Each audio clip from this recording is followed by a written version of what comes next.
বারবার আবেদন জানানোর পরেও সরকারি ভাতা পায়নি দিব্যাঙ্গ সন্তান। ফলে চিকিৎসা ও পড়াশোনার খরচ চালাতে হিমশিম খাচ্ছে সদর মহকুমার অন্তর্গত কাঞ্চনমালা দাসপাড়া এলাকার একটি দিনমজুর পরিবার।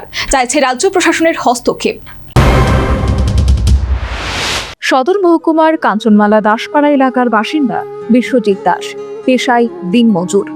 ওনার দুই ছেলে, তার মধ্যে 15 বছর বয়সী সপ্তম শ্রেণী পড়ুয়া ছোট ছেলে বিকাশ জন্ম থেকেই দিব্যাঙ্গ। ছোট থেকেই একজন সুস্থ মানুষের মতো সঠিকভাবে হাঁটাচলা করতে পারে না। শারীরিক দিক দিয়ে অনেক সমস্যাও রয়েছে বিশেষ চাহিদা সম্পন্ন নাগরিকের সরকারি সার্টিফিকেটও।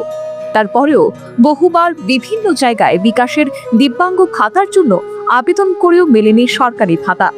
বাধ্য হয়ে রবিবার দুপুরে দিনমজুর বিশ্বজিৎ দাসের স্ত্রী মণিদীপা দাস সংবাদ মাধ্যমের দ্বারস্থ হয়ে দিব্যাঙ্গ ছোট ছেলের সমস্যার কথা তুলে ধরে সরকারি ভাতা চালু করার দাবি জানিয়েছেন।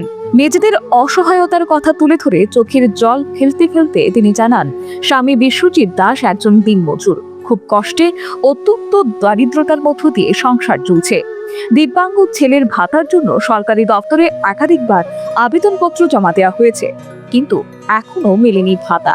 সরকার দিব্যাঙ্গ ভাতা দিলে ছেলের চিকিৎসা এবং পড়াশোনার খরচ সম্ভব হতো।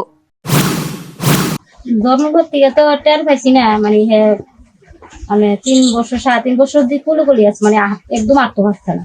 তখন ওই বুয়াটা দিয়ে লাড়ি দিয়ে দাঁড়া করে একদম আসলো।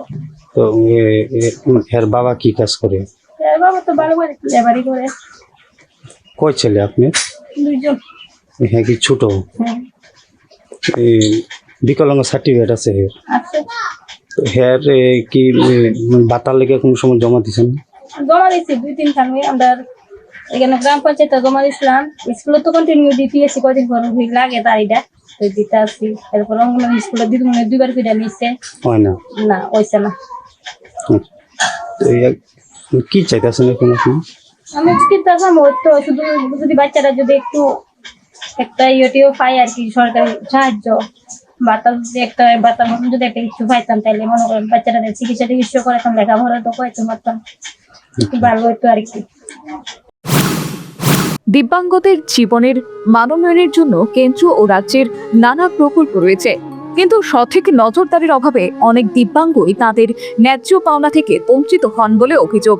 কাঞ্চনমালা দাসপাড়া এলাকা সপ্তম শ্রেণীর পড়ুয়া বিকাশের সঙ্গেও সেই একই ঘটনা ঘটেছে বলে মনে করছে ওয়াকিবহাল মহল।